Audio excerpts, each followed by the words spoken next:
Hi listeners, just a quick message before the start of this episode, just to warn you that there are some dark topics that we discuss in this that some people may find triggering around domestic abuse, personal relationships and addiction. If this is something you don't want to listen to, we recommend that you skip this episode. We hope that we've dealt with this tactfully. Thank you very much for listening. Yes, I was born ready. I've been gone in the dark, in the shadows, been afraid to throw my heart in the battle. Yesterday felt the weight of the shackles. Not anymore, because it's time for the second episode of Mel B's solo career. Woo. You're listening to Pod of the Pops, the podcast for reliving and reloving pop culture. Series 1, The Spice Girls, solo careers. These latter half lyrics have really fed well into opening episodes. They have. I have to say that one, those lyrics felt very appropriate. Welcome back to Pod of the Pops, the podcast that relives and reloves your pop culture memories. And Series 1, we have dedicated it to the Spike Girls. We are so tired for this last episode. So we're celebrating the solo careers of the girls. We're always told they were rubbish without each other. And we're finally at the end of the series where I think by this point we've proven all the haters wrong. Not that the haters listen. No. We know that you're all just lovers, guys, so. We have great people listening to this. Yeah. So this is our Mel B episode. The last of hers. We're picking up from 2007 at the reunion, after they've all been back together. All of the Spice Girls really did not treat that reunion as a full-time job, because they all got so busy with other stuff. Yeah. In 2008, she takes part in Series 5 of Dancing with the Stars. Very good. She's paired with Maxim Chemakovsky. You said that so naturally. The Spice Girls have really challenged me with some of the names of people they've collaborated or worked with. Yeah, or even their song titles, Jerry with the Spanish. And... I can do Mi Chica Latino. I know, but I can't. Look, I grew up in the countryside in Devon. Didn't learn Spanish, didn't learn whatever this guy's heritage is. I wasn't going to slag you off. I was quite impressed by that pronunciation, darling. Maxim Chemakovsky.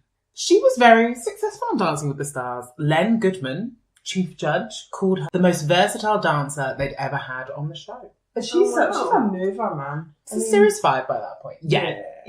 Well, I always think with the American version, they're not afraid of having people that can actually dance on it. Yeah. Like Nicole Scherzinger won it a few years after Mel. Yeah, I mean, it's quite funny, isn't it? I suppose there's always been controversy over here where people are like, but they're performers. They're kind of... Yeah, like when Emma Bunton went on Strictly. Yeah. And people do have a point. I mean, if you've been paid to particularly perform. Nicole Scherzinger. Yes. She was an incredible dancer. Yeah. So I suppose their argument is always, but it wasn't that style of dance. Like, learning those style of dances is different. Yeah. I don't think Nicole Scherzinger probably... I reckon if you can dance like you can on the Pussycat Dolls, you can pretty much turn dance. your hands. Yeah, exactly. If you can move your body like that. We had a Pussycat Doll last year. Was it Ashley was on Dancing... Strictly Come Dancing last year, Ashley Roberts. Did she do Dancing on Ice? Maybe it was Melody. But no one really cares about those ones. Nicole's the front. Erin Twitching cares. Well, she was a very good dancer. She scored a perfect 30. She got to the final. Wow. But she did come in second, missing out to Brazilian racing car driver. Are you ready for my enunciation? Yeah, can't wait. Helios Castroneves. Beautiful. I impressed myself there. This is the story I didn't like around it. So when I looked back at articles, the Telegraph newspaper, for instance, called her a loser. They said she lost Dancing on Ice. It's a Telegraph. They're the losers. Well, it's somewhat backed up by the fact that in previous interviews, she said she likes to win. Right. She said second or third isn't good enough for me. Oh. So maybe I guess you set yourself up for a minor fall, but I think referring to someone who comes second, she had the highest score on average this season. Yeah. Calling them a loser is maybe a little strong. That's a bit harsh. Well, following her Dancing with the Stars success, she takes her newfound dancing skills to Vegas. She appears in a Las Vegas revue called Peep Show, which is a burlesque show created by Jerry Mitchell and is the longest running live show at Planet Hollywood Resort and Casino. Oh, really? Well, it may no longer be because Planet Hollywood would later be the home of Britney Spears' record-breaking show, Piece of Me. And not Domination. Let it go, Karen. We were never going. I wanted to dream. Yeah, so I don't know whether it still holds, but at the time it did hold that record. Right. So the idea, it sounds a little bit like the Pussycat Dolls original review. So it would, each 3 months, there'd be a different celeb that would be taking the role. Mel B was launching it. She played the role of Peep Diva. Right. Great name. Dramatically challenging. Yeah. It's interesting. It was originally meant to be a topless role, but both the actresses that led it, so Mel B included, got to keep their kit on. Right. But later actresses who took the role, such as Aubrey O'Day from Danity Kane, had to get the knackers out. Well, I suppose if the producers were like, you're not enough of a draw as you as a person, you need to get your baps out. I mean, I'm not saying I think that's in any way ethical. Well, I'm more surprised Mel B didn't. Yeah.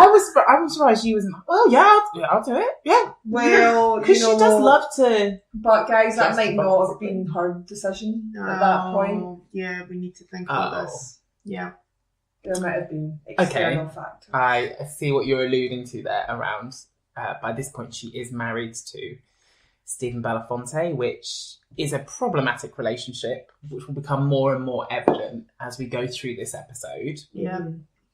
I hadn't thought of that consideration, but it still surprised me. Mm-hmm. Also in 2009, we get the first of her stints on Loose Women. So Loose Women, for those outside of the UK, is sort of a British version, maybe slightly more budget, of The Talk or The Real. Or is it The View? The View, yes, yeah. Look at me going straight for the other ones. An all-female lunchtime panel chat show. Yeah. I started to think Loose Women is just a nice little paycheck for Melanie B. Yeah. Like in the same way that sometimes when we're a bit skint, we might go and help out at a friend's pub. Mm-hmm. Or, as I've said before, I go and help my friend's mum, Sabrina's mum, at Next. Yes. That's what Loose Women is to Mel B. Yeah. Well, she gets to do her favourite thing, talking. Speaking her mind, having opinions. She would do that, whether or not the cameras were there. Yeah. So it's a bonus she's been paid, really. Yeah, exactly. And it's lunchtime, so she's probably not that busy then, because she tends to work a lot. And she's a treat on Loose Women, because she does always drop a bombshell. Yeah. No questions really seem to be on limit. I mean, sometimes those bombshells are 100 years old. I can't believe the number of times I've seen Loose Women exclusive. Mel B talks about Jerry leaving the Spice Girls. And I'm like, is it still 2018? Have I fallen through a time hole here?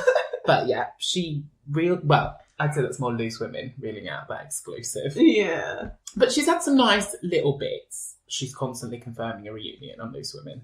Yeah. Bless her. She does a little stint in 2018 with her daughter Phoenix, who goes on and gives her a make under. Oh. She says she's too provocative as a mum, so puts her in a cardigan and a floral skirt. Just a little taste of the relationship there. They seem to be very close and have a lot of... What age is Phoenix? By this point, I think she's a teenager, yeah. Right, mid-teens. Yeah. So that's... the high point of being embarrassed by your parents. Was this 2000? She's probably 19, actually, yeah. It's 98, yeah. She's born 98, wasn't she? 98, yeah. Yeah, so just below 20. Dancing with the Stars sort of paves the way for Mel B to transform herself into fitness spice. And boy, she looked good. Well, we'd had yoga from Jerry. Yeah. And Mel B thought no one's doing cardio. I'm surprised Mel C didn't really, but... I know, I was going to say, I was like, wait a minute. Well, she releases a fitness DVD called Totally Fit. And I remember it was her on sort of some Spanish-looking balcony. It's very sunshine, a little crop top, and it's lots of, knee raises and things. Yeah. The Amazon reviews are really good, actually. Really? 90% of people gave it 4-star plus. One person had one criticism. Yeah. She doesn't give you any time to breathe. So I just had to keep pressing pause. It's like, I think you maybe missed the point, Yeah, darling. I mean, can you imagine if you could do that in a gym? Yes. Oh, God, there's not a lot of breaks in this circuit. I just press pause. Oh. I mean, I'm laughing, but that's 100% what I do with YouTube videos, so... Yeah. She also did a video game, Get Fit with Mel B. No, calling it a video game is so 1980s. It is, but I don't understand. I've said this, but I don't really understand gaming. I'm not a gamer. Yeah. Yes, I included the Y. Yeah. And I think it came out on lots of different platforms. Yes. So it was more of an interactive fitness DVD, from what I understand, Right. rather than a game per se. Right. I don't think you could. There was no competitive element. It wasn't a Wii Fit type deal. She wasn't. Well, like... it used that sort of kinetic. Is it Nintendo Kinetic technology? Oh yeah. So it could understand your body movements. Okay. So it knew whether you were recreating Mel B's moves or not. Right. And it would green screen you, and it would put you next to Mel, and you Clever. could choose your workout location. Wow. So you could train in Central Park or on a yacht. I mean, next step is virtual reality, like literally well, it's being very there. cool. Yeah, Mel B will be there with you. And then at the end, it would do the classic, it would tell you your calories and the percentage you completed it, like how close you were. So I guess it's you against you Yeah. in the zone. It's a bit like an early Fitbit. Right. Yeah. At least it's not like that Spice Girls PlayStation game where your thumb gets the exercise. Well, now that we've got that technology, let's combine the two. Yes. Yeah. And you can choose which concert you want to be at, and you've got to follow Mel B's suggestion for merch. Bluebell, get in touch. Yes. I wouldn't mind this as a present, actually. I mean, I need to get the PlayStation to go with it. Yeah. But Small matter. if anyone would like to donate. I've I got think one, I'd like so you that. could borrow mine. Oh, right, okay. So anyone's got the game. So continuing the fitness theme, she hosts a show in 2010 called Dance Your Arse Off. No. Really? Yep. So it's similar to the setup of Dancing with the Stars. Uh-huh. Competitors are paired with a professional dancer in the hope of impressing the judges and the viewing audience. However, each of the 12 contestants are also hoping to lose weight during the process. Okay. So it's like... so you're literally dancing your arse off. Yeah, so it's strictly meet Biggest Loser. Wow. And it had the doctor from The Biggest Loser. I see. So it was an American show. It was on the Oxygen Network, but they also aired it in Australia Right. as well. What I couldn't find out, and if we've got any Americans listening, I'm not sure whether they won based on how well they danced or how much fat they lost each week. That's a good question. Or whether, because Is that a combination? Like, yeah, because each week was like a different thing. So sometimes they were like break dancing. Yeah. Sometimes they were learning like circus tricks. Wow. Yeah, so I'm not sure. I don't think it know might whether be- this is genius or absolutely terrible. It sounds to me like a good idea. Like you go, Strictly's really popular. Yes. Biggest Loser's really popular. Let's What combine. if we use the two? I mean, it starts making you think what other things are really popular. Mm. Do you know? X Factor, crime thrillers.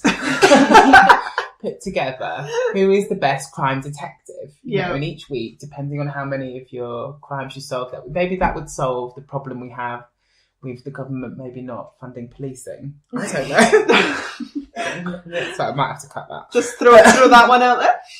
All views are Ian's. No, yeah. So she's still continuing in the fitness theme. She's really dominating fitness theme. She's named as the face of Jenny Craig, which is a bit like Slimming World in Australia. Yeah. Why do they do this? And it's like the detox teas and all that. I think hers is more of a Slimming World type meal plan. Yeah. It's meal plans. I don't think this is down the Kardashian route of Slimming waist appetite things suppressant lollipops and things. Yeah. This is more about a healthy eating plan. Right, okay. I think Jamila Jamil would be cool about this, is what I'm saying. Yes, yeah. And she is now the measure by which we judge She's everything. the Bechdel test for advertising standards. Yes. I love her. The only thing, I know what you're saying. The thing that got me about it was I didn't know whether I saw Mel B as someone who had a weight loss journey.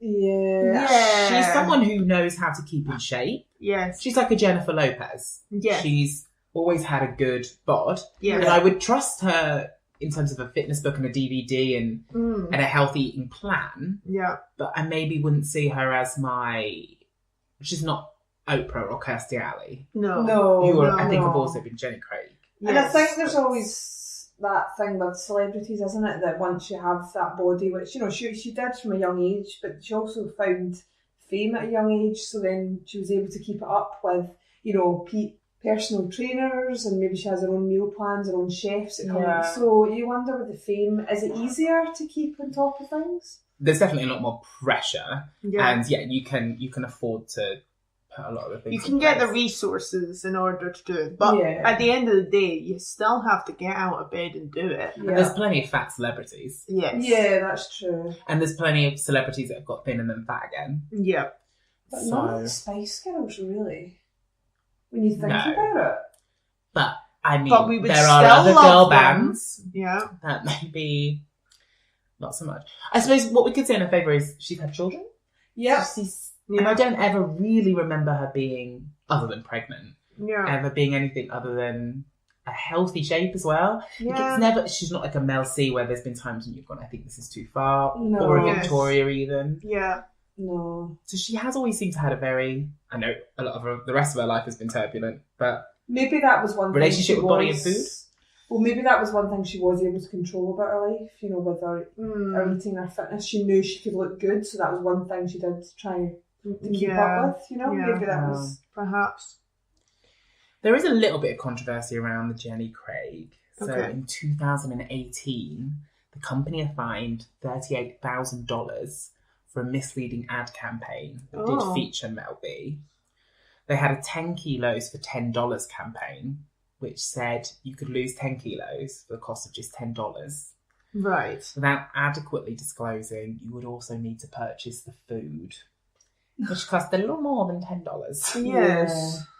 It's really funny with Jenny Craig, because in America they'd say like Jenny Craig, because Craig and Greg sounds very similar. Oh. So it's just a wee... Sorry to our stateside audience. Yeah, but then there's the thing of like you could spend no money and lose that weight also.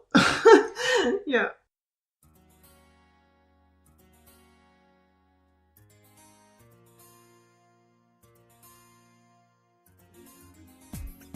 Hi guys, it's Aaron here. Thanks so much for listening. We love having you as subscribers, but we want to get as many fans as possible involved in this podcast. So why don't you think of 5 friends? I mean, maybe one's a bit sporty, athleisure vibe. Maybe one's sort of girly, pink bunches type thing. Maybe you've got another who's sophisticated, little black dresses. One that's maybe, you know, scary type, really into animal print. Or maybe you've got one that sort of abandons you in the middle of a tour. Think of 5 friends and send them a link to your favourite episodes. And remember, you can join our socials for exclusive content and weekly lookbooks. Thank you for listening. We love you for it. Beautiful. Beautiful. Brought a tear to my glass eye. Well, that's Fitness Spice. After working with the Opposition Network on Dance Your Arse Off. Yeah. Still a fantastic name, yeah. I'm not sure if there's clips on YouTube. I haven't treated myself yet, but guaranteed that will be in my search within the next few days. Yeah, that's tonight's activities. In 2010, we had a new reality show from Mel B. It's a Scary, Scary World, which is a true American-style fly on the wall, following your life. Yeah. Did either of you watch this at the time? I don't even remember it being on my radar. It was on in the UK. I think it did air on some of the satellite channels. Oh, I don't think I had it. Yeah. Well, I treated myself today to a few clips online. Yeah. The first thing I can tell you, it had a theme tune. Did it really? Can I treat you to the theme tune? Please do. My life is crazy, crazy, you gotta know. So many ways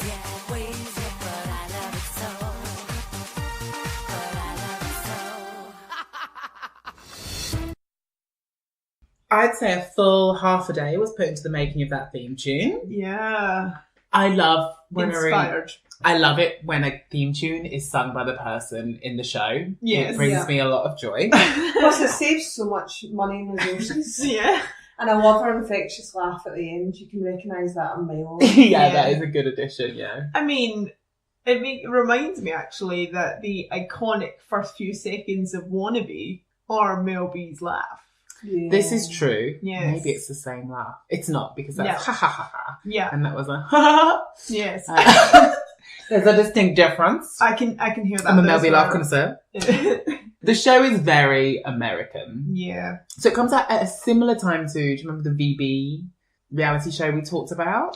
Coming Yes. to America. Yeah. Yeah. It's all very much in the same vein. Yeah. I wonder if they were done by a similar production company. Wouldn't be surprised. Whereas Victoria's got reduced to 1 hour and a half episode. She didn't want to go the full reality hog. Yeah. Mel B gets the full 10 episode treatment. Right. And there's a lot of storylines. There's a lot going on.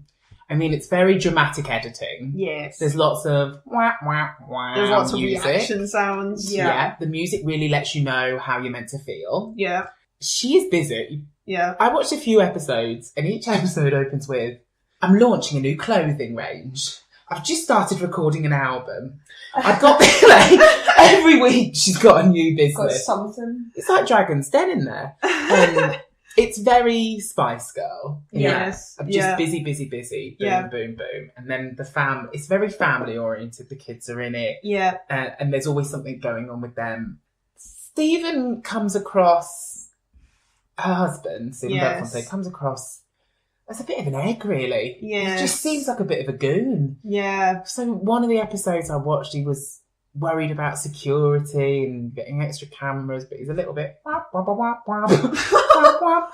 Like he's like, oh, if they come for me, I'll do my kung fu, and everyone just sort of goes, Yeah, right, Wow. Stephen. Yeah. Rolling in their eyes. Yeah. yeah. But I think it's an interesting series now. Yes. After everything that's come out, there's a lot of going through with a fine-tooth comb, Yeah. looking to see if there's anything there. So, for instance, he's setting up extra security. It's so easy for the bloggers and the press to be like, oh, he just wanted everyone watched. He wanted to be in control. Not about it.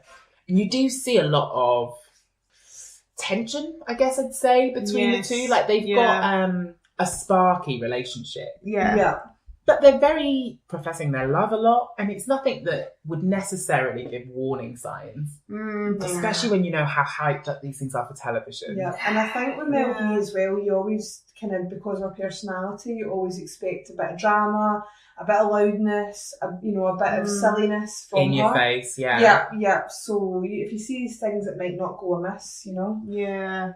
I think also we have to remember is that with a lot of these shows, a lot of the things that we see them doing in the course of the episode, is not necessarily their idea. No. Oh, of course. The yeah. producer's idea. Although I think a lot of the businesses probably were. Yes. Yeah.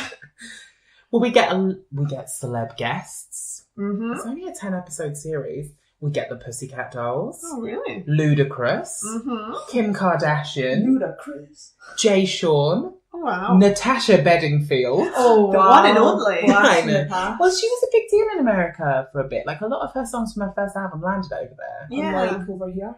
Her first album did well. Yeah, well, she and was then big over here. and then she Big came fan. out with that. I want to have your babies. Ugh. Get serious like crazy. Oh, And everyone was like, oh, she really is related to Daniel Bedingfield. Yeah. Extremely irritating. Most surprisingly, Yeah. we get a celeb guest appearance in the Mel B reality show from Eddie Murphy. Oh. Oh. He takes Angel to an event.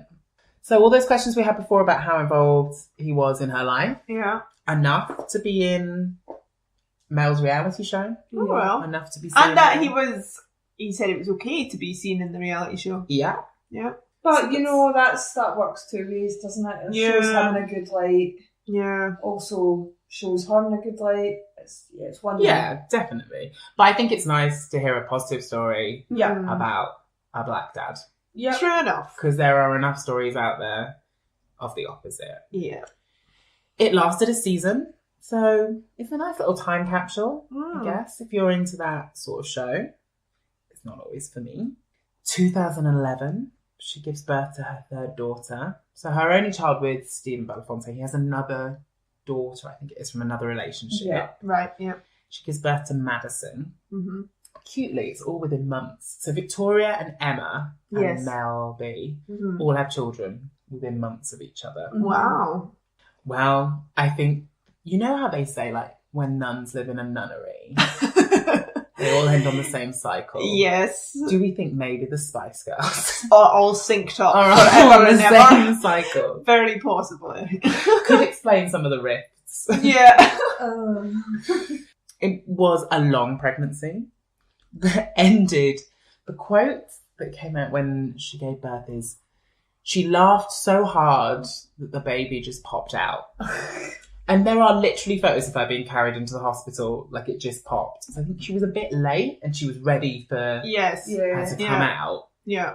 And then it just happened dead quick. I mean, that's how you want it to happen, really, I suppose. I'd rather be a bit more prepared. Probably. Yeah. She is straight back to work, pretty much, within the year after Yeah. this. And I wanted to pause here and talk about that because it occurred to me, you know, how much credit we give to the Spice Girls for their motherhood work ethic. Yeah. So it occurred to me that in interviews, when they are talking, they're always saying, oh, I'm doing this, and, you know, and I'm doing my business, I'm doing this, and I'm also, you know, being a mum, and that's the most important thing. Yeah. I'm very aware that they say that a lot, and that's nice to hear. It is, yeah. And I don't know how much we hear that from the other side, from male pop stars or men in that role. Well, yeah. Yeah, absolutely. And also that there isn't as much expectation.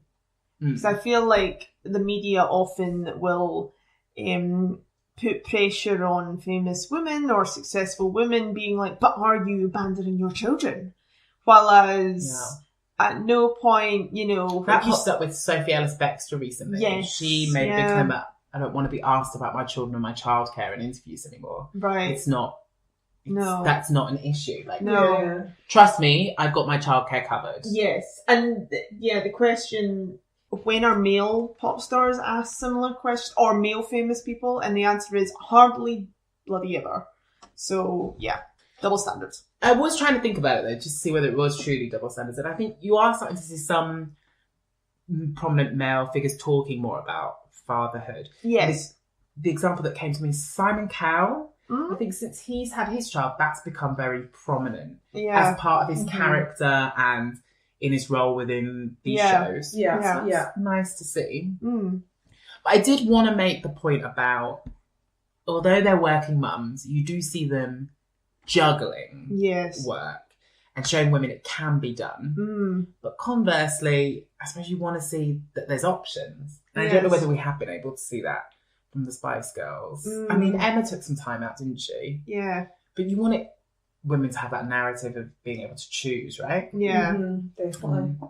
And with all of these girls, I feel like they always have this drive. So driven. They're so driven. I mean, that's what got them to this height of fame in the first place. So. Yeah. I guess they were never going to slow down and stop, No. whatever happened. No. Stop. Stop right now? They have never. Stop right now. No, they've not. Although there was that time when Mel C talked about how she considered it. Yeah. Consider it, not do it though. Well, she goes straight into work. She goes into X Factor Australia in 2011. Do you know how many series? This is a pop quiz. Okay.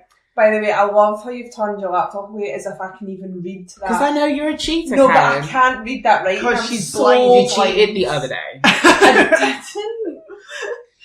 How many series of talent shows has Mel B judged? So I'm talking, if she's judged X Factor in this year and this year, that's two That's series. two. I see. Okay. Okay. So how many like reality shows? I'm talking specifically talent shows. Right, okay. So if you have a question about one, you can ask it.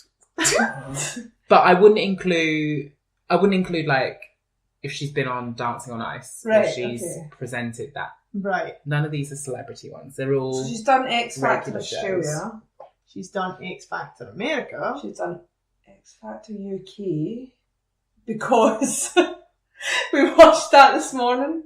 I don't mean to say that with laughter, but Lindsay from We'll get to it. Girl Thing. So yeah, so that's 3 X Factors at least. Yeah.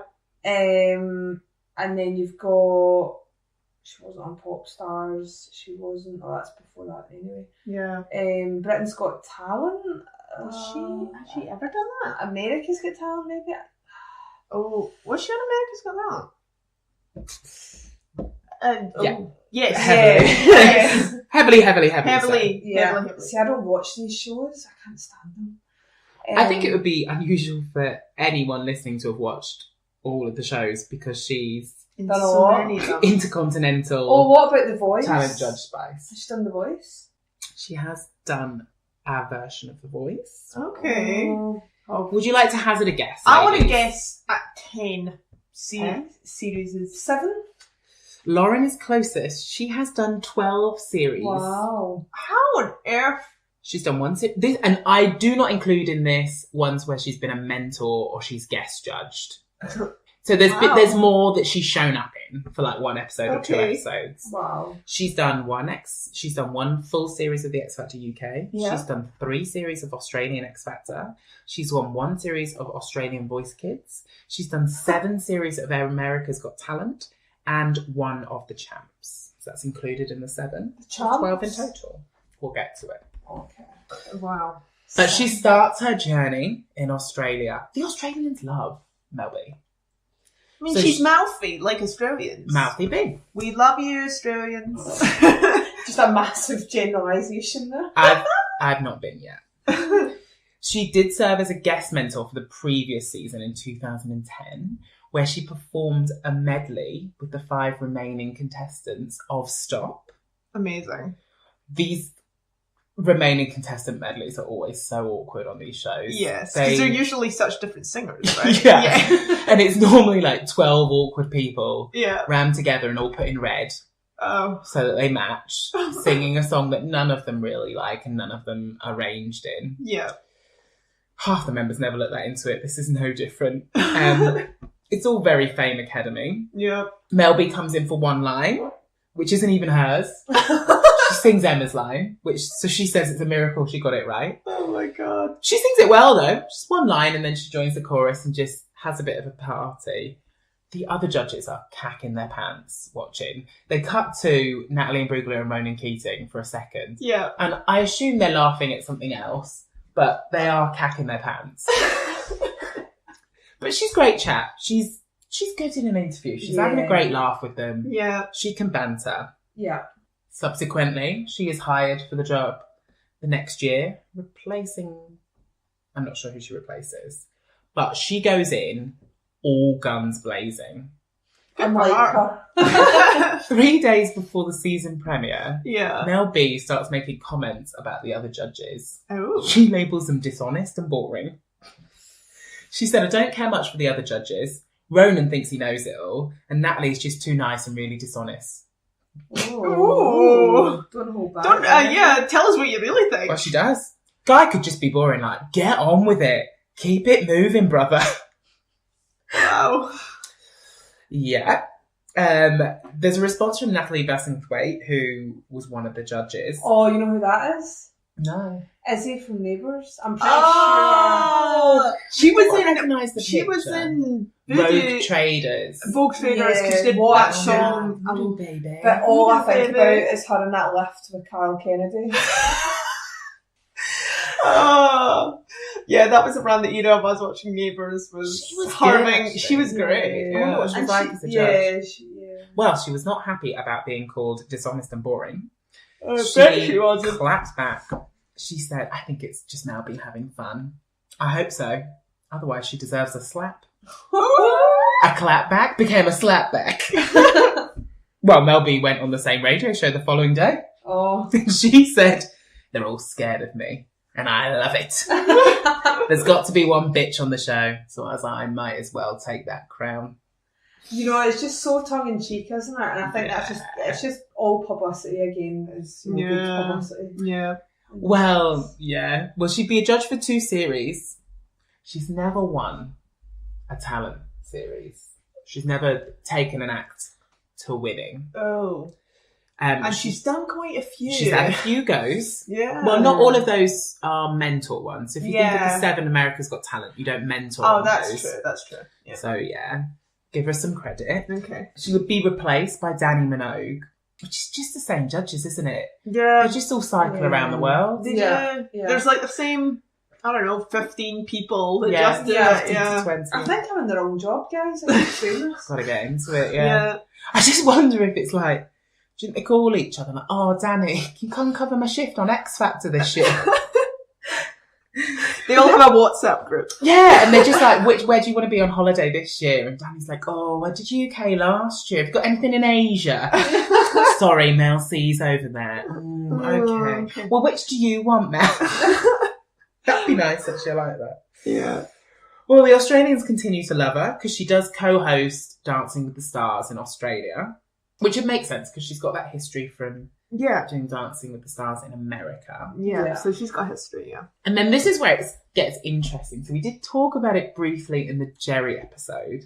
So in 2013, Mel B is announced as a judge on Australia's Got Talent. Mm-hmm. And this is where we get that Jerry Halliwell switch. So she was on X Factor in Australia on a different network. She left that for Australia's Got Talent. But the previous network still had her under contract. Oh. So she wasn't legitimately allowed to do Australia's Got Talent. But they'd already replaced her on Australia's X Factor. Right. So she was left with no shows. Oh dear. But presumably still getting paid. No. Because she No. breached contract, right? Yeah. I mean, if anything, she probably owed them money. Oh. That was not the best decision making, maybe. Where are these people's lawyers? Yes. This is happening. Yeah. Who let that happen? Yeah. But- Didn't go, I think you're going to get in trouble But with you know, this. who's to say that they told her that and she still said, nah, I'm doing one thing? This is true. That does sound very Mel B. Yeah. Also, knowing what we know with the hindsight about the relationship that she's allegedly under and Yes. the manipulation and the control issues. Yeah. Maybe there's elements of that in it. Yeah. We Few don't people know. she trusts. Yeah. And yeah, actually, that is something that, like, people maybe didn't pick up on it because people were like, oh, well, Mel B does wild things, you know? And so if ever she was acting erratic or maybe sometimes decisions weren't hers that she took. We can't know for sure, 100%. Yeah. Well, she's doing stuff in 2012 still anyway.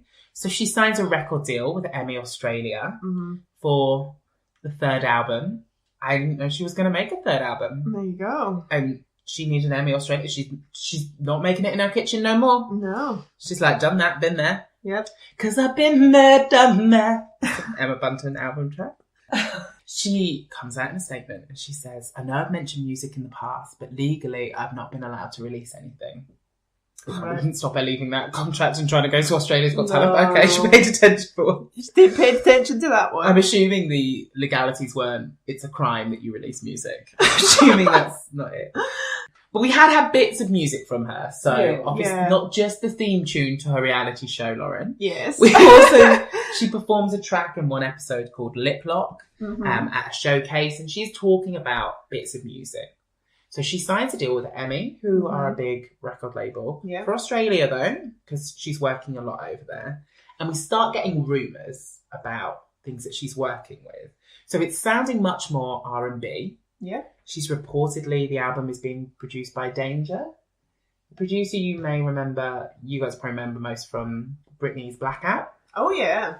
But he's worked a lot with people like Kerry Hilson and lots of respected. It's very R&B route. Yeah. We don't really get a lot. We do get some suggested track lists and releases. So the two that jumped at me most were Bastard is a too good a word for you.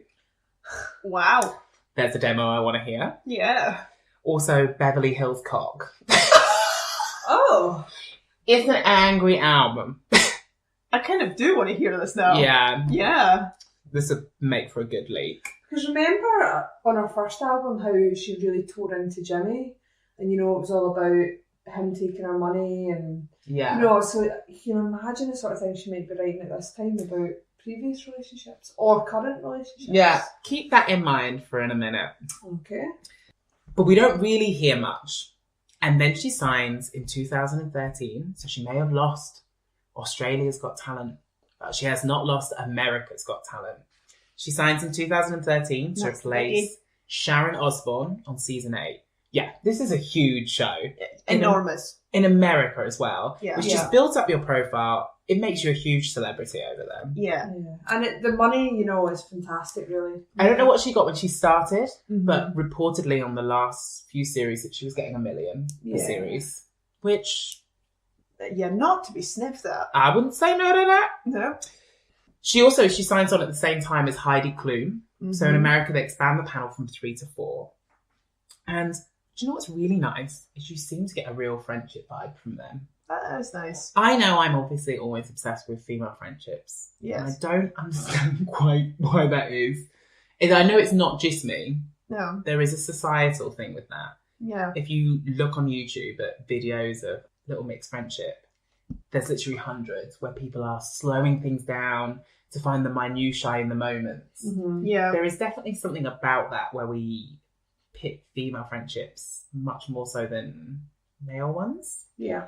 Yeah, I suppose people like to focus on them because for the longest time, girls have been pitted against each other. And, you know, often in the media, we see them trying to stir up ideas of females battling it out for the attention of guys, etc. So as a kind of, to fight against that, I think it's really important that we emphasise the power of female friendship. Yeah. Mm-hmm. She's a good judge. Yeah. She's very good at talking, saying what she thinks. She will change up her look every week. She'll go for a different haircut. She'll wear a provocative outfit. At some point, she was recycling old Spice Girl outfits. Amazing. Sometimes she was updating them. Mel B will give you everything as a judge. Yes. Yeah. You can never say she's holding back. No. No. Which And that's why she's in it for so long, because she reinvent keeps- herself. Yeah. Yeah. And it is this return to judging talent that makes her want to get back out there on her own. So in September 2013, we get her first single in a very long time, For Once in My Life. I've read it released without a record label. I can't find what happened between her and Emmy. Mhm. I don't know whether it was just meant to be for Australian releases, because this single is really a US and Australia release. Yeah. But they clearly cut ties. Mm-hmm. She announces it on Ellen, Right. and then it is heavily praised online by her celeb friends. Mm-hmm. We're talking retweets from Kim Kardashian, Tiny Temper, Paris Hilton, Tony Hawk, Nadine Coyle, Perez Hilton, and Pod of the Pops recurring cameo artist, Rita Ora. She needs a cameo in this now. Most importantly, yeah. Can I play you the video? Please do.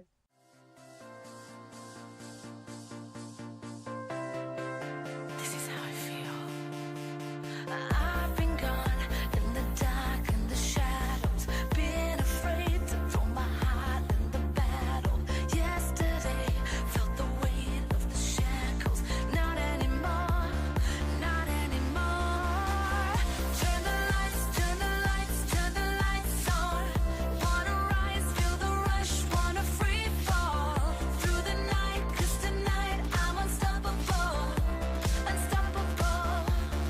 I wanna feel.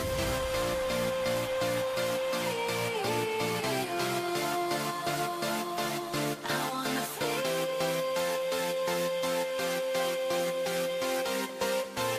For once in my life, I'm gonna let go. For once in my life, I'm gonna do it for me. This is the time I've been waiting for. Stripping it all away, I'm unafraid. For once in my life, for once in my life. So it's straight to the dance floor. It is, yeah. Yeah. I'd say in a less sophisticated way than maybe Melanie C went to the dance floor. Yeah, it's much more straightforward. right? Yeah. I used to work at a nightclub, and it sounds very generic and like a beat that was cheap to play, and we'd have on early in the night before people arrived. Yeah. It's no Feel So Good. No. It's no Think I Want You Back. Yeah. It's not even a lullaby. And the thing that got me is I was watching like interview clips around the time when she's promoting it. Yeah. And obviously when you're like, oh, we've got Mel B on the show to promote a new single, and then they play in the background like Feel So Good. And it just reminds you how good that was. Yes. And the contrast. Yeah. The contrast. But she does... I mean, the video is fun. The video is absolutely bizarre. Yeah. It's inspired. Yeah. I'm not sure I understand it. So the premise, and this is from someone who has watched the making of. Yeah. The premise, as I understand it, to Mel B's For Once in My Life. She's getting ready to go to work. Yeah. She is a hustler. Yep. She's trying to pay the bills. And as she opens her car door, she thinks, screw it. I'm not going to pay my bills no more. I'm going to throw them away. Which is fine. I then don't understand why she also has to throw away her nice, classy suit. Yeah. And strip down to her bra and knickers. Yeah. And then just off the camera, pull her knickers off. Yeah. To then start dancing in the street. There was an excuse to just take clothes off, I guess. Well, then she goes on and it gets crazier. She then steals a pair of scissors from a gardener. Yeah. She then pushes a model out of the way of her photo shoot. And this model doesn't seem that bothered. She's like, well, I've only had one piece of celery for a week, but fine, you carry on, you do the job. And instead of posing, she cuts off all her hair and she cuts her top down the middle. Yeah. And then she breaks into a party. Bear in mind, all this is happening at presumably 8:30 in the morning because it's light outside and she was about to go to work. Yeah, I was about to say, like... There's a rave happening next door that she joins, and no one seems bothered that she's just shown up. Yeah. In fact, they all do a choreographed dance with her. Oh, what do you know? I mean... I wish that happened when I entered parties. I'm assuming she was at the party the night before. Yeah. Was too hanging to go to work this morning. Yes. So went back to the party. Yeah. And that's why she stole the scissors and cut off her hair, because she was cray. That's not even the end of the video. So at this 8:30 in the morning track party, Yeah. she then, just before she goes to leave, and just as she gets to the door, she notices someone off camera. She walks lustfully towards them and she starts kissing them. Oh. The person is herself. Yeah. That's a subtle metaphor for love yourself. You know, maybe at that time with her life being so chaotic, you know, maybe it was a nice gesture. I guess. Some hidden meaning towards herself. Yeah, perhaps. Well, I watched the behind the scenes video and she says it's, about someone that's hustling and then just for once in their life decides to throw it all to the wind. And then she starts really crediting Stephen's input in this, her husband. She credits him everything. She said he got the video director, he got the set, he got the track mastered. This all smacks of Mel G, Jimmy Golser era. You should sing Word Up. Here's the good thing for the video, which I can make a joking gesture of, and I can say she's caught in the dick sand here, but knowing what we know now, it's almost... No, how much of that is disturbing. true? How much of that is just her complimenting him? Or how much is that controlling? Exactly. Yeah. How much is it that she feels she needs to appease him? As in, she needs to big him up so that he feels like he's credited. And important. When in reality, if she had done her own thing, it might have turned out completely different and a lot better. I don't know whether she didn't do her own thing, like Lauren just said, she's just crediting it from him. It's just lip service to keep him happy. Yeah. Well, she does go full out on this. She does the promotional tour run. She does a performance on the Today Show. Mm-hmm. It's all looking good. I mean... Apart from the song. Yeah. She gives it everything, apart from a decent song. Yeah. It peaks at number 2 on the Billboard dance chart. That's not bad. Is it not? I don't know the how dance it's best. chart. I know it's the dance chart, but... I don't know how popular that, the dance chart is. What is that in comparison to the actual Billboard? It'd be interesting to know. I don't know. Billboard confuses me because there's so many charts. Yeah. And I think the dance chart is literally it's built, because they have a lot of charts that are radio, I think. Yes. And I think the dance chart is a bit like that as well. It's off what's played in the clubs. Also, I might be wrong. Put that song down to dance music? Yes. Yeah. 100%, yeah. It's dance music, yeah. I mean, it's not Tiesto or Skrillex, but yeah. Yeah. I mean, so, not a total slap in the face, but clearly wasn't enough to launch an album.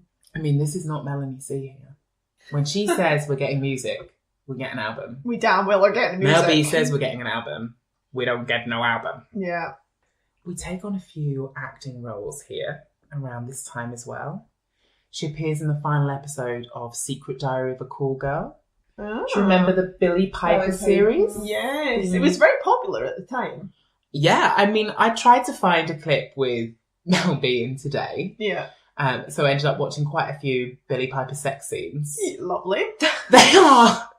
Oh, I blushed. There's one where she's made to mew like a sheep. And this is someone who read the books. Right. I forgot how I was very trashy in my early 20s. Yeah.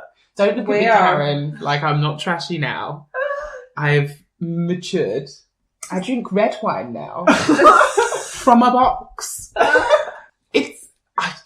I'm less surprised Mel B did it. I'm more surprised Billie Piper did it for 3 or 4 series and then still was, in between times, was doing serious Shakespeare and it's things like that, proper plays. Yeah. She's really kept a balance. She has. That's another episode. Yeah, she appears in a Lifetime movie called 12 Trees of Christmas. I can't believe I've not seen this. Because me and my friend Lizzie love a Christmas movie. A cheesy Christmas. We love a Lifetime. Yeah. My only assumption can be this one doesn't have a dog in it. Because I think we've seen every Christmas movie with a dog in it. And there's an awful lot of them where the dog's chalk. We have an annual Christmas movie watch. Well, that's this year's, sorry. Oh, if I can find it, it's maybe worth $2.99 on YouTube. 2014, she's back to her old talent show games. Mm-hmm. She appears in The Voice Kids Australia alongside Joel Madden and Delta Goodrem. That's cute. Delta Goodrem's good. She's like Australia's Kylie Minogue. Yeah, she's I'll leave that joke there. Also, we get some English accent here on the talent show. So she appears as a full-time judge on the 11th series of The X Factor alongside former girl band member Cheryl Cole. Mm-hmm. Again, she's back. And she's replacing Nicole Scherzinger. Right. This is where we get, and me and Karen do want to talk about this, is we get this Lindsay Martin from Girl thing. Oh. We mentioned her in an earlier episode, but I think it's important because it sort of shows a sliding doors moment. Yes. Yeah. So, for those of you who maybe remember from the earlier podcast, and those of you who aren't British probably don't know, but Girl Thing were bigged up to be the replacement for the Spice Girls. They were made by Simon Cowell's management team. They were given a huge budget at the start. I think they blew like $1 million promoting their first single. Mm-hmm. They were launched in Paris to all this press attention. They were on the cover of magazines before they even released the first song. Yeah. And they were very much built in the same style as the Spice Girls. Yeah. The lead single was very much like the Wannabe video. Yeah. The lyrics directly relate to the Spice Girls. It talks about the power of a girl, doing your own thing, dancing to your own beat. Yeah. Yeah. It was not a project as successful as they anticipated. So the song debuted at number 7. Subsequent releases didn't do as well. They didn't release the album. They later appear on a show called The Big Reunion in the UK, which is about bringing old pop bands back together and exploring their stories, and sort of looks into the sort of darker side of fame, what happens when the music stops. Yeah. Lindsay probably one of the saddest stories in that Girl Thing documentary on The Big Reunion. Auditions for the 11th series of X Factor in 2014 in front of Mel B and Cheryl Cole. Yeah. And Simon Cowell, the man that put her together in the band. Yeah. It is not strong. Right. I'll play you a clip.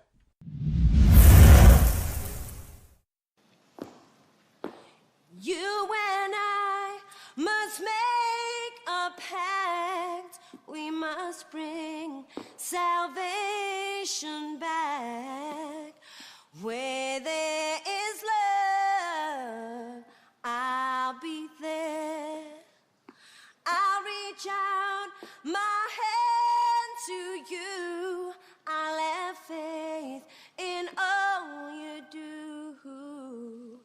Just call my name and I'll be there. And I'll be there to comfort you, to build my world of dreams around you. You know I'm so glad I found you, yeah. I'll be there with a love so strong. I'll be your strength. You know I'll keep holding on. Let me fill your heart with joy and laughter. Togetherness, well, it's all I'm after. The nerves are just killing me. I know I can sing so much better than that. It just means so much to me. I think that's what it is. Louis? Lindsay, I think you're really brave. And it must be so tough to come out here and do this. It was. I like you. I wasn't crazy about the audition. Yeah. I honestly think the song was a bit big for you. Yeah. I know today obviously means an awful lot to you. I'm going to go with my heart. I'm going to say yeah. Thank you so much. Mel? She'll have to come to me next. Can I go after? It's hard because I completely feel you and I understand you, and I feel like I've been so fortunate to have the journey I had, because I could have been in your shoes, but the audition just wasn't strong, baby. I feel like unfair to put you through. I honestly can sing so much better than that, and I honestly mean that. And I understand I think this this. particular moment has just overwhelmed me that much because it's so important. I do know the audition went bad. It was nerves. Oh no, this is so hard because I don't know. Come on, Cheryl. Cheryl?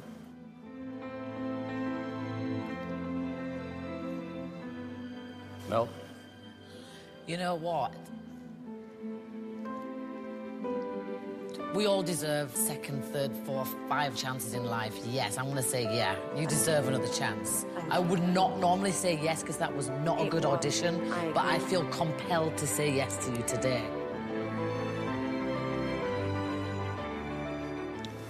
Oh, great. Come on, Simon. Oh, God, Lindsay.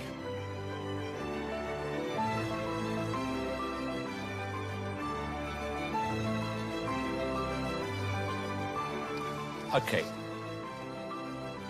I'm going to be honest with you, Lindsay. This is not going to work out for you. Your voice just isn't good enough, sweetheart. And I don't want to give you false hope. And I know that you had a hard time a few years ago. I just don't want to put you through this again. I can't lie to you, Lindsay. This isn't for you. But your voice just isn't good enough, babe. And I'm going to have to say no. I'm really sorry. No, it's okay. I'm sorry, sweetheart. I mean that. But I wouldn't lie to you. Hmm?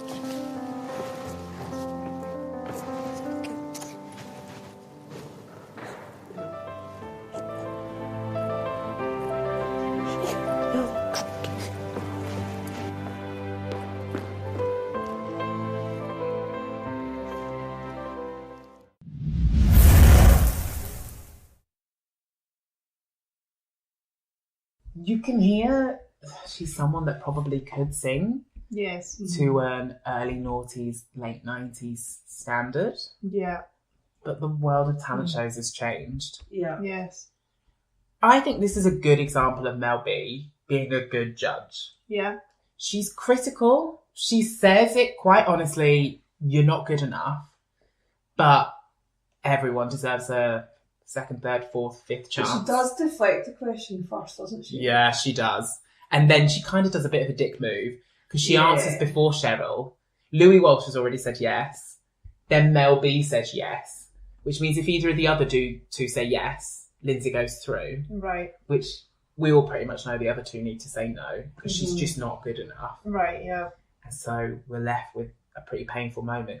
But you can see it really affects Cheryl Cole. Yes. She says, you know, I look at you and I think I'm very blessed to have had the career that I've had. Yeah. This could so easily have been me. Because they have similar sort of singing standards. I'm not, I know you're trying to rhyme me up there and you're having a joke, but I think regardless, you can be a very talented singer and be in a band that just doesn't make it. Exactly. Yeah. And it, you know, it's actually, because people will slag off the Spice Girls and even, you know, say that they haven't been that successful. But like, when in comparison, you think about all of the boy bands and girl bands that were around at the time, we're barely remembering them, right? And where are those people now actually just being normal members of society? Where are the 411? Where are the 411? I want the 411 on the 411.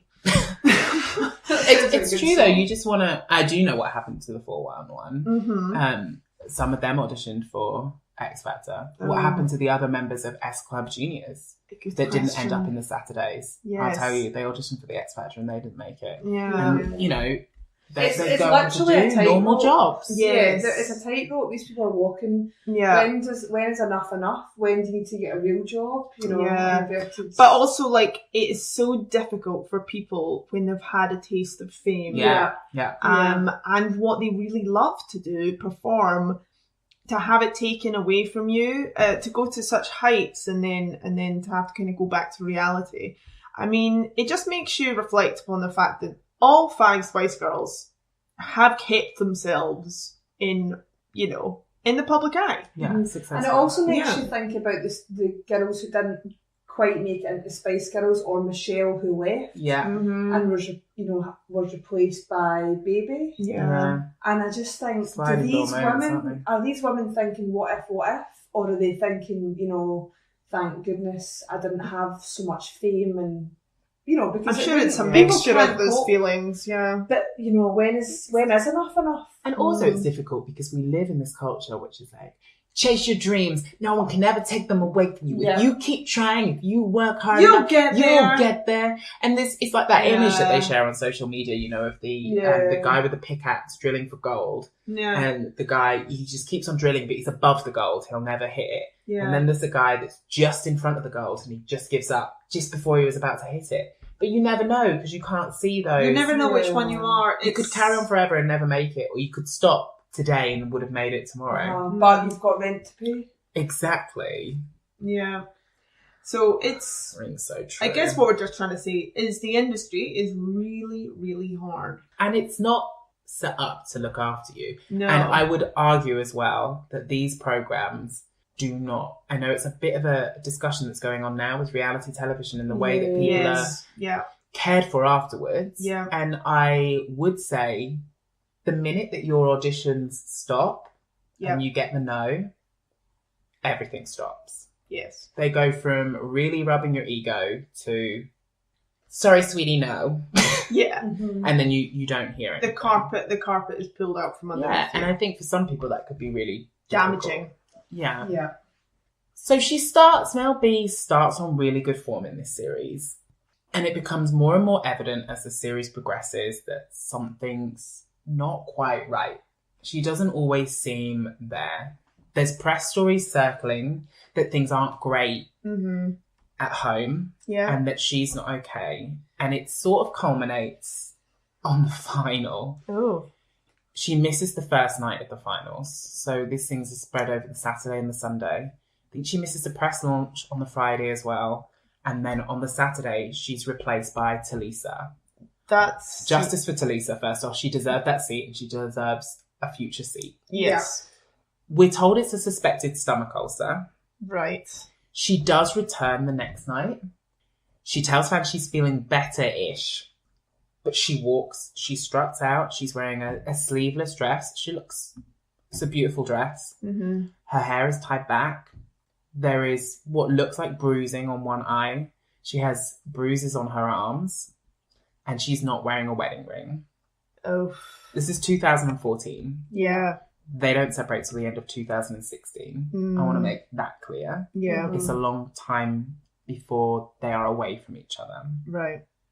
That's what it's like with a sort of poisonous relationship like that. Yeah. You think you don't have anyone else in the world. You think they're your only thing left in the world. Yeah. You know, you really are left in a vulnerable state. And you could literally be on national television with clearly visible signs of abuse and be so alone. It's very sad. Yeah, and so she later says in her book, thank you, South Lanarkshire Library, for lending it to us, Thank you. that she took an attempt on her life. Yeah. She took an aspirin overdose following the years of physical and emotional abuse. She sat in a mirror, popping the pills, questioning everything and really feeling so lost she didn't know what to do. She explained the bruises as after she started to take the overdose, she decided she didn't want that. She started thinking about her daughters and the impact it would have there. Yeah. And she tried to, fix it, but she Yeah. found like the door was stuck. Right. And so she had to really push against the door. And after that, everything becomes hazy until she wakes up in the hospital. Oh, God. And that she was really determined to be at the final. Right. And that it was her choice to wear a sleeveless dress. It was her choice to have her hair back. She wanted everything to be seen. Right. I mean, that's pretty horrendous. I didn't know that story, and I obviously was reading something else into her bruises, but that is not necessarily any better. This is all her account. So Right. this is all alleged. Yes. There is a lot of stories either way. Yeah. It was not good. Yeah. Yeah. And what's not good is that plays now on national television. Yeah. I mean, there is some positive in this, that if you're someone that's suffering from a similar story, and you feel like you must be the only person in that situation, seeing someone of such high caliber and someone who was seen as such a pillar of strength and literal girl power. Well, yeah. Being able to get through that. Yes. Yeah, she was always, kind of billed or gave the impression as being like the powerful, feisty. She was the scary one. Yeah, girl power. Yeah, for her to be the one that's actually the victim and survivor of those kinds of things is We really have to be sad. very careful about use of victim and survivor here. As much as I would want to use those words, it's one side alleged at the moment. I'm not sure whether we'll ever know either way. Yeah. What's been really interesting in her autobiography is that she actually has inserts in it from other people talking about what they had experienced. So like her manager talks, her daughter Phoenix talks, her mum talks, just a couple of pages each about their side of the stories that Melanie's told. I do find that is quite eye-opening as well. She's kind of called in some backup there as well. Yeah, and also you do see a different side to it about like an overdose and about what Phoenix felt about Stephen as well. Yeah. I suppose Phoenix is probably old enough at this point to be able to He's been process around it. since she was 9. So Right. Yeah. Well, things get really messy in a minute as well. So she only does last one series on X Factor UK. Can you guess who replaces her?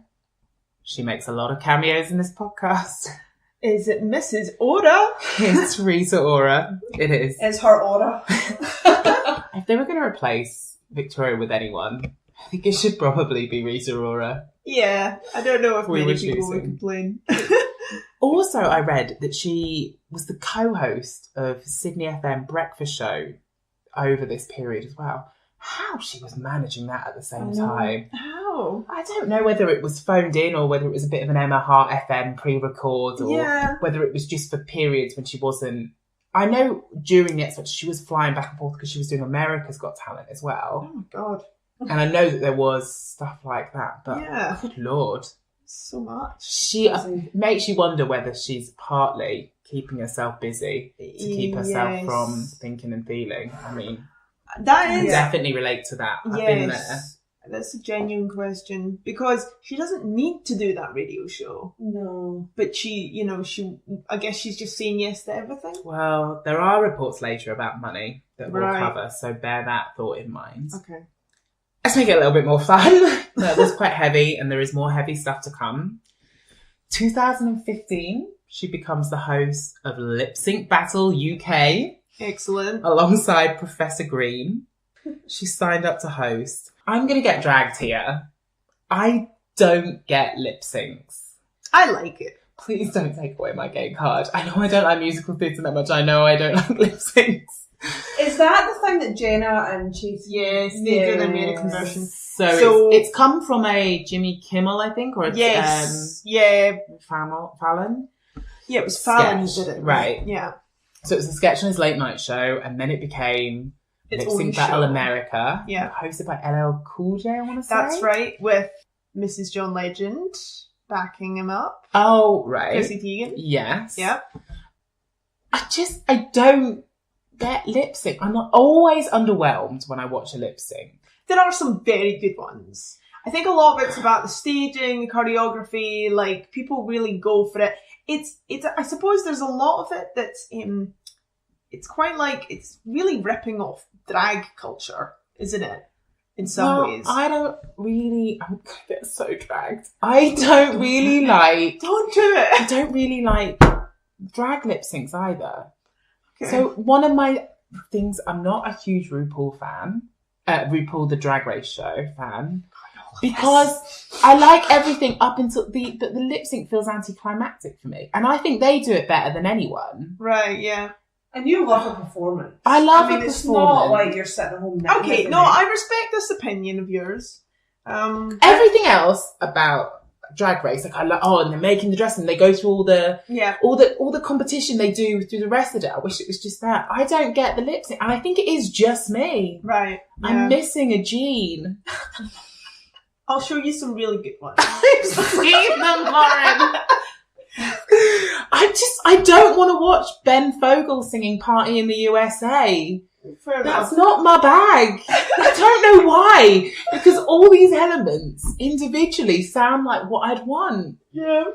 I think it's because I want to hear them brutalise the vocal. Oh, I see. I think they should sing Yeah. it live. Yeah. So Then I'm she in. presented lip sync. Yeah. Okay. Also, she presents it alongside Professor Green. Is that not also an odd choice? It's quite an odd choice.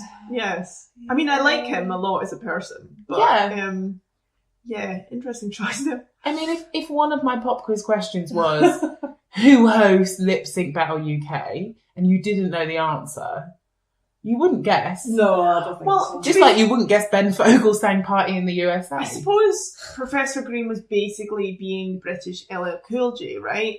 I think, and the initial reason they got Cool J to do it was because it was trying to draw comparisons with, like, rap battles, right? Right. I get it. Yeah, so I think that's why they were going for, like, the urban kind of rap battle vibe, like the crowd going crazy, all of that. Yeah.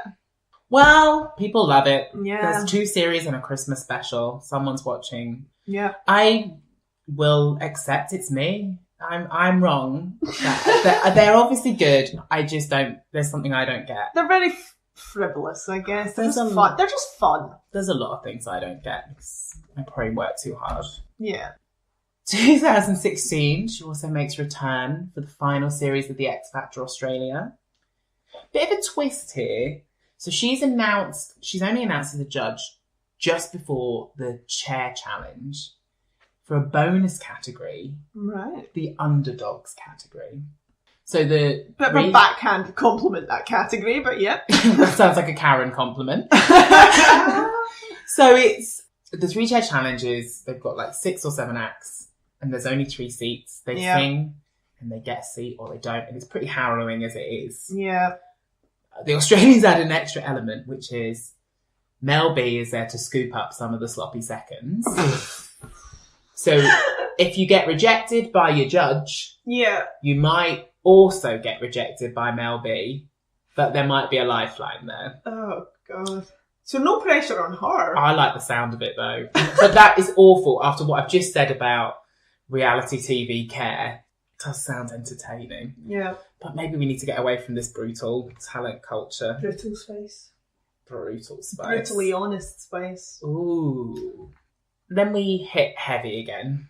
Yeah. So in December 2016, she separates from her husband, files for divorce in March. This was really messy and long. Yeah. It couldn't be more of a contrast to the Mel C separation, which we heard nothing about. We heard everything about this. Yeah. All of it was dragged through every press source. Yeah. I'll try and summarise it as best.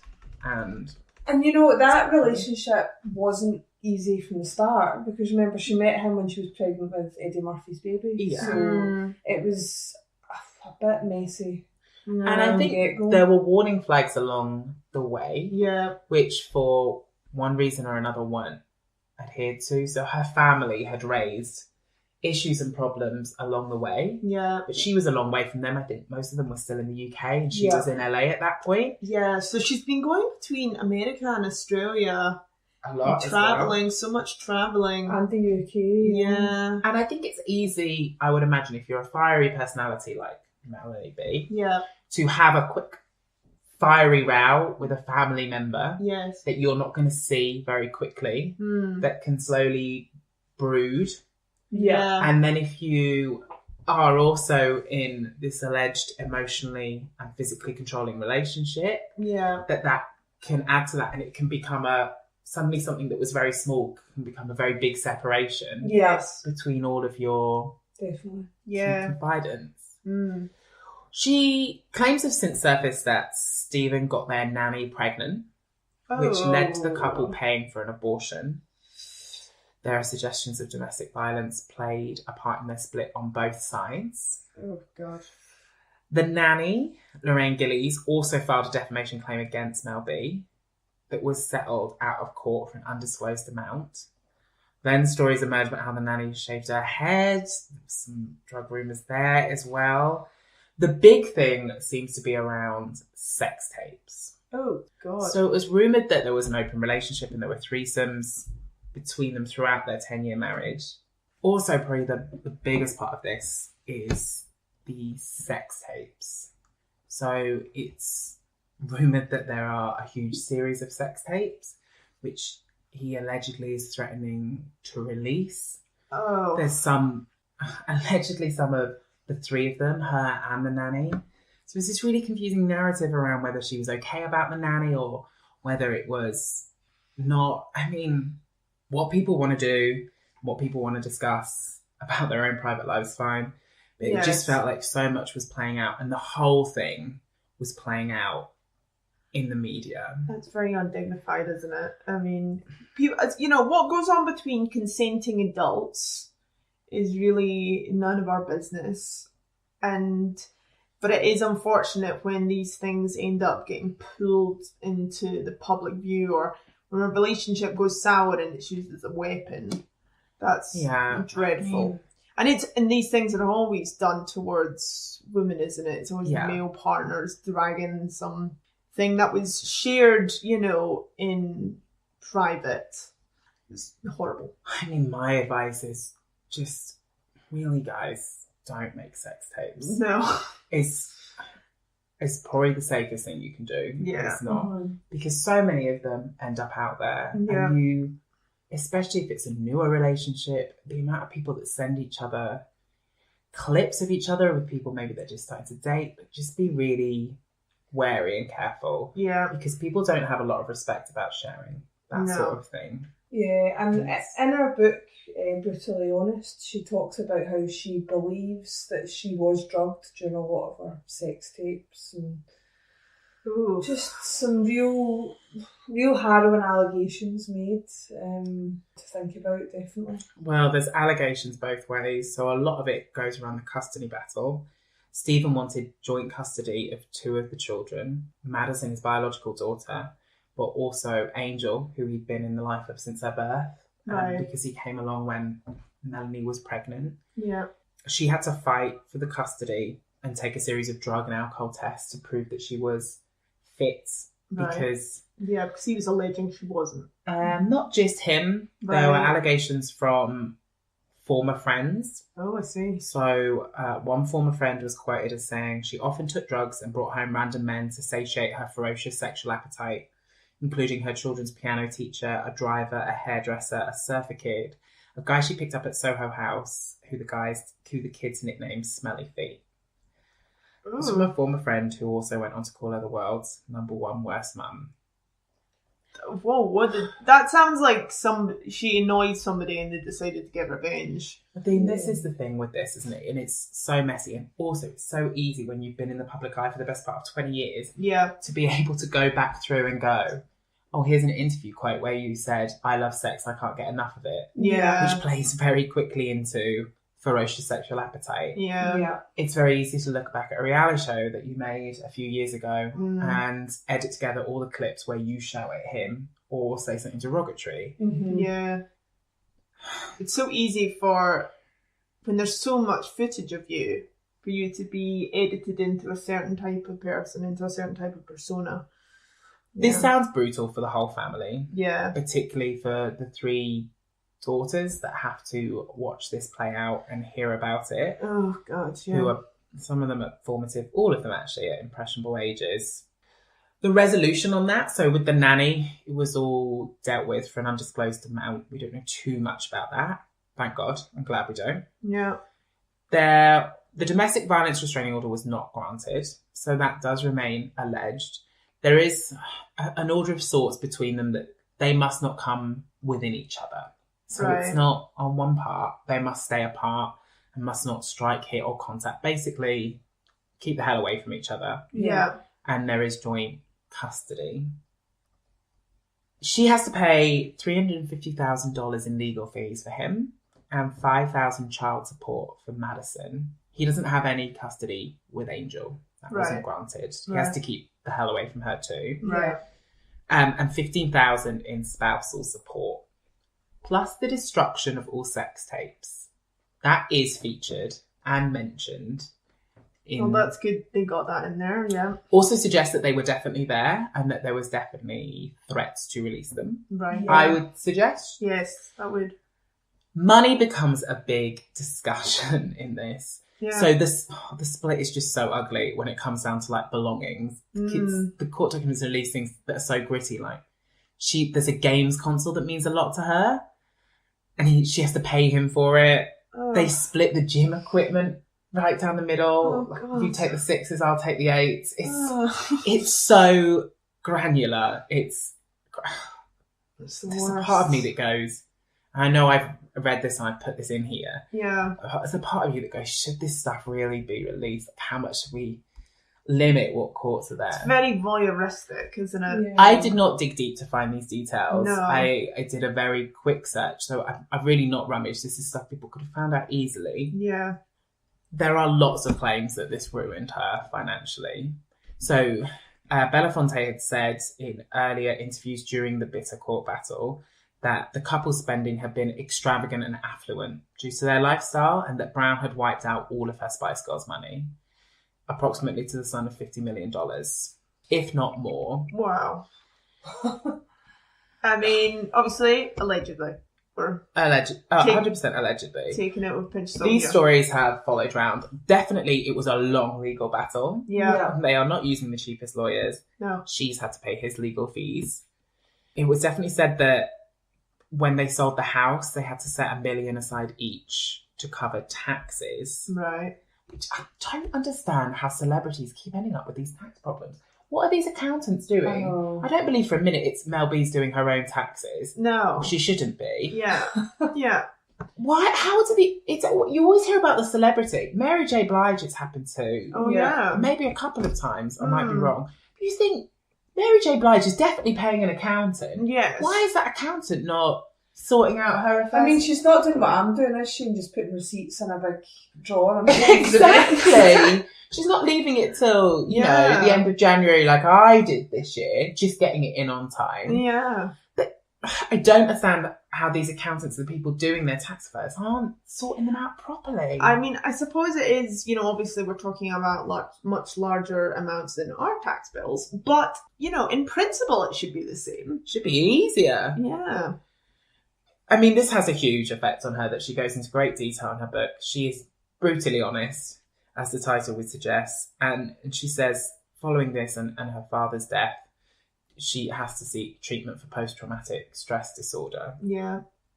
But it doesn't stop her working. Oh. Whether work is holding things at bay or a real refuge for her. Yeah. There is some light at the end of the tunnel. We can move on to lighter topics. Yeah, and just a quick note about her dad. Reading that chapter of her book, it's just really, really sad.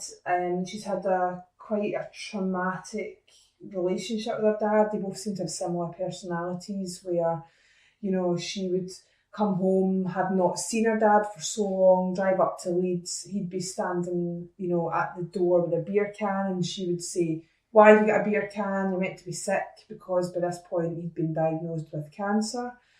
And then he just said, "No, if you go," and kind of made her leave. Whilst she said that inside she knew she should have just hugged him and given the affections. I think there's a lot of guilt, and it's really sad. And of course the family didn't like Stephen, they didn't like things to do with him.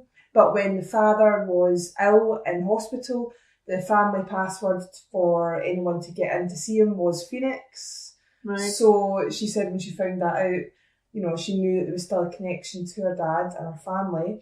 And also after he passed away, she found loads of scrapbooks in his house that he'd went and bought, you know, girly magazines and cut pictures of her out and put them in. And there'd been a wee bit in the kitchen where her and the girls had signed their names on the wall because he always lived in that house, even though she bought a big house for him. And when he got it repainted, he still kept that little bit clear with the writing on it. So there's clearly signs of affection, but they just weren't able to communicate in a way that meant they could have. They resolved it before he died, didn't they? Yeah, just. Oh, good. Yeah. Oh, God. Oh, God. But when you read it, you think, my God, this is a shame. This really is a heavy episode. Yeah. Things do appear to improve, we hope. She does go back to some acting. She appears in Broadway. Not the Netherlands version like she did with Rent. Yeah. Broadway, America. She appears in Fantastic. Chicago as Roxy Hart Very good. in 2017. She drops her Leeds accent in favour of a Chicago American. And doing it in America, that is... Well, I listened to some clips online. Yeah. I would place it below Jerry's Cockney in Crank 2. Maybe above Emma's Bollywood. I didn't get to hear that properly. She was silent. Yeah. She gives it a go. Yes. She was reportedly quite good in Chicago. I can see her doing that role. Yeah. It's a troubled role. Yes. Lord, she knows she had experience it's with her into it. It's a role to attitude your way through for absolutely. Yeah. And, you know, she would have done Dancing with the Stars. Yes. She can dance it. Mm-hmm. She can sing. Yeah. Oh, yeah, she can definitely sing. Yeah. The real controversy comes on her final night, where she breaks character to sing a few lines of Wannabe. Oh. So it's just her on stage. There are no other actors. Yeah. She goes, I think the line is something like, "I know what you really want to know." Oh. Well, I'll tell you what you want, what you really, really want. Thoughts, Lauren, from the theatre point of view, if you were doing the tech or involved in that show? I would have hoped she would have run it past the stage management. But something she tells did, and me, they said no. Something tells me she probably did not. Or maybe Could she have done it in jest? Because she had been backstage and gone, "Oh, you know what I should do? Is I'm gonna and they would have gone, "Oh, yeah, that'd be funny." Yeah. She's seen I that think as a it's green one of light. these things that from the start she's been like, "Oh, that would be really good to put that in." Yeah. And she's been like, "Do you know what? My last Screw night." it. But also, I think if you employ Mel B, you do expect that cheeky side of her to come out. She's not screwing the show up. She's having a bit of a laugh. It's Everyone last knows night who as she well. is. No, I mean, as a whole, It is it's only her on fine. stage. I suppose it'd be harder if it was in the Okay, I think in it an ensemble seems number. fair enough. She chose a moment where maybe there wasn't like a cue writing on her line, because it could majorly fluff things up if you change too much. Yeah. Yeah. I mean, it's Chicago as well. It's been running for like 20 years. They can do it in their sleep. Press. Yeah. As an improviser, comedy improviser, I'd say follow the joke. Yeah. She seems to have done. And fair play. She also appears in a sequel, Chocolate City, Las Vegas Strip, Wow. alongside Vivica J. Fox and Genuine. I have started to watch this movie. Uh-huh. I was worried about how to describe it. I wanted to call it a Black Magic Mike, but I thought that was derivative. Yeah. Until I Googled the description, and the film director has called it exactly that. So it's a film by Jean-Claude Lamar. Mm-hmm. He said there was one glaring omission in Magic Mike, and that was people of colour. Right. So we figured that was a missed opportunity, and we jumped on in. Fair enough. So Mel stars in the sequel. It's pretty much made just for TV. I think it is still available on Netflix. Yeah. I started to watch it, but would you believe, 10, 15 minutes in, I realised I did not understand the storyline because I hadn't seen the first one. So I abandoned it. So I didn't get to see her because she was not labelled on Netflix. But I would suggest you watch that after the seat filler, Okay. if it's still on there. She also appears in a film called Killing Hasselhoff. What a title. A man down on his luck tries to win a celebrity death pool by trying to kill David Hasselhoff to win over $500,000 to pay off a loan shark and get his life back on track. What a plot. That is Did it win the Oscars? Yeah. the Wikipedia description. Mel stars as herself. Okay, yeah. I suppose this comes round to this discussion about money. Yeah. And this, they're saying she needs money. I don't know how I feel about this. I don't believe she blew all her spice money unless during that relationship they really were just throwing up the walls. Yeah. But she was never not working. We know from this podcast, this episode, Yes. and the previous one. Yeah. They were never not working. Some of these were high-profile jobs. Okay, Las Vegas Peep Show probably didn't make very much money. Las Vegas Peep Show probably didn't make very much money. I mean, I'm sure she didn't get much for Chocolate City too. Yeah. But all of these talent shows around... Yeah. Also, America's Got Talent, if she's been paid $1 million for half of that, and if you know that you're in money trouble, and you've got a half-decent accountant, they'd be able to get you out of that. But it's always that thing of you've got the big house, like we spoke before, you've got all the cars, it's constantly keeping up with the Joneses. Yeah. You're spending a lot, so you've got to earn a lot. That's what's happening. Yeah. And there's only one of them that's really earning. True. There is always that in abusive relationships. There's always a question of like financial abuse. So what was his spending like? Yeah. You know, and especially if he's not earning the money. Allegedly. And so then that's like a hit on his. Let's bear in mind as well that we don't know. No, we don't about know. the domestic abuse. Yeah. Which way it runs. And, Yeah. That's all alleged. Mm-hmm. I don't know where that money's gone. So I know there's lots of reports saying she is desperate for money and that's the reason we have this reunion. Yeah. I don't think that's the side of the fence I fall on. No. But back to Killing Hasselhoff. Its main redeeming feature seems to be it's only 80 minutes long. We all know that is a movie I can get on board with. Yeah. Short and sweet. Yeah. She also voices in the animated movie Blazing Samurai. Okay. It's an unreleased American computer animated action adventure comedy film. Ticks a lot of boxes. Yeah. Inspired by the Mel Brooks seminal 1974 Western comedy film Blazing Saddles. Well done. Yeah. Did you write this for Wikipedia? Maybe I did film studies at uni. It's delayed indefinitely due to a long and boring financial battle. But I'm sure Mel isn't that bothered because she only has a cameo as a giraffe. That's a giraffe. Brilliant. I love it. And of course, we have the book that we've talked about through the episode because it's been very helpful in giving her insight. There's only one real glaring omission that we haven't discussed that is revealed and talked about in the book and many interviews. Oh, yeah.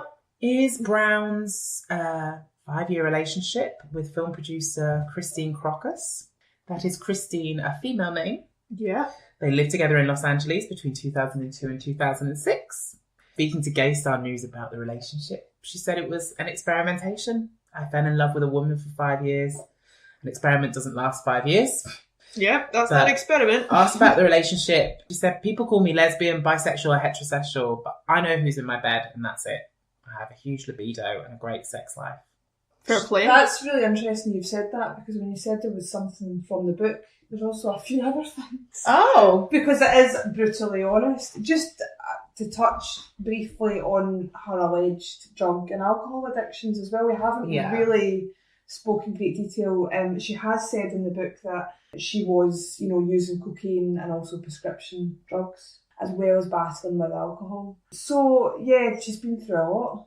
It's been a turbulent few years. Yes. Yeah. And we don't know where she will go after the tour. I hope on the up. Oh, Yeah. I don't mean not on the up. So I mean work-wise. Sorry. Yeah. Yes. I understand what you mean. But I'm just like, I hope on the whole that there are happier times ahead for her. Yeah. I think... Can it be I mean, worse? well, yeah, but I don't want to tempt that. Yeah. Well, her and Heidi Klum and Tyra Banks have all left America's Got Talent. Okay. These franchises are always refreshing, so Yeah. it's just a network decision that it's time to change up some fresh blood. Yeah. The door is open. Yeah. Probably something in Australia. Probably. Who knows? We'll see what happens with her after the tour. Yeah. But that is the Mel B episode. Yeah. Thank you for listening. New space. Oh! We forgot to respice her. Well done, Lauren. So, that is a pretty turbulent episode. Yes. It's going to be a hell of an edit. If we were going to respice her from Scary Spice... I think more than any of the others, I want to respice her. Okay. Scary is not how I think she should be described. After the last half of the episode, I don't feel like she was particularly scary. Well, I want to that could say... fall both ways. I want to say Survivor Spice. Ooh. I like it. Yeah. It has connotations that I worry could get us in trouble. Yeah, we But don't know about... I want to support that. No, I know, but I'm just saying She's definitely Survivor survived a lot of in things. the broad Yeah. sense. I Yeah. thought of Honest Spice a bit after her book as well. Yeah. She's laid it out all out. Yeah. I had originally put Judgy Spice because she has judged so many talent shows. That's true, yeah. But yeah, towards the end of the episode, I think Honest Spice or Survivor Spice really nails it. And I actually think that's a title she wouldn't be unhappy with. No. Especially now. And I think it'll be really interesting to see where her journey goes from here. Because the door is wide open, really, to see where she takes that. I mean, she could be a British Bake Off judge now. She could move from our current judging to... But I think it would be really nice to see a really positive upward trajectory here that could, after the sheer honesty of the book and of everything that she's been through and it being dragged so publicly, if she takes this and it becomes a really positive journey and she really goes somewhere amazing, that's going to bring a lot of hope and support. She's working with a lot of domestic abuse-based charities. Yeah. She is doing that work. Yes. And I do think that's where her path is set for. Yeah. Good for her. So we can only wait and see. Thank you very much for listening. Thank you.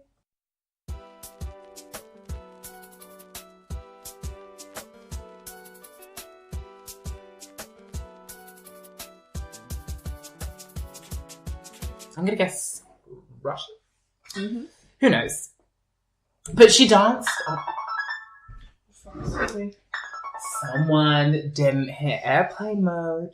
Hi, darling. Sorry, I'm recording a podcast episode right now. Right, shall I phone you back later?